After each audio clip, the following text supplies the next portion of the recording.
দর্শক, আমরা এই মুহূর্তে সংসদ ভবনে এলডি হলে যেতে চাই এবং সেখানে নাগরিক ঐক্যের সঙ্গে জাতীয় ঐক্যমত্য কমিশনের বৈঠক চলছে। আমরা সরাসরি চলে যাচ্ছি সেখানে।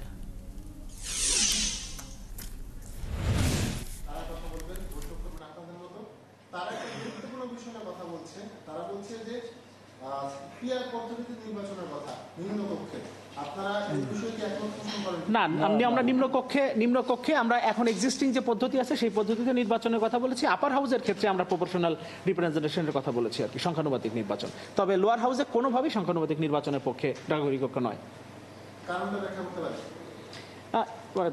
কারণ এখানে আসলে এক্সিস্টিং যে পদ্ধতিতে নির্বাচন হয় সেই নির্বাচন পদ্ধতি আসলে আমরা সঠিক বলে মনে করি। মানে এখানে প্রপোর্শনাল রিপ্রেজেন্টেশন নানান ধরনের ঝামেলা তৈরি করবে। এটা আসলে বিশদ আলোচনার বিষয়, যেটা আমরা ইতোমধ্যেই আমাদের অবস্থান ঐক্যমত্য কমিশনেও দিয়েছি এবং এটা নির্বাচন সংস্কার কমিশন এবং সংবিধান সংস্কার কমিশন উভয় কমিশনেরই এটা প্রস্তাবনার ভেতরে ছিল। তাদের উভয়ের সাথে আমরা আলাদাভাবে ব্যাপারে আমাদের অবস্থান পরিষ্কারভাবে বলেছি। নিম্নকক্ষে আমরা এক্সিস্টিং যে পদ্ধতি সেই মানে সংসদীয় আসন কেন্দ্রিক যে নির্বাচন পদ্ধতি সেই পদ্ধতিতেই আমরা নির্বাচন চাই। এবং তবে অবশ্যই দ্বিকক্ষ বিশিষ্ট পার্লামেন্টের ক্ষেত্রে আপার হাউস অবশ্যই প্রপোর্শনাল রিপ্রেজেন্টেশনে দ্বারা নির্ধারিত হবে। আর কারো প্রশ্ন থাকলে বলতে পারেন। Thank you.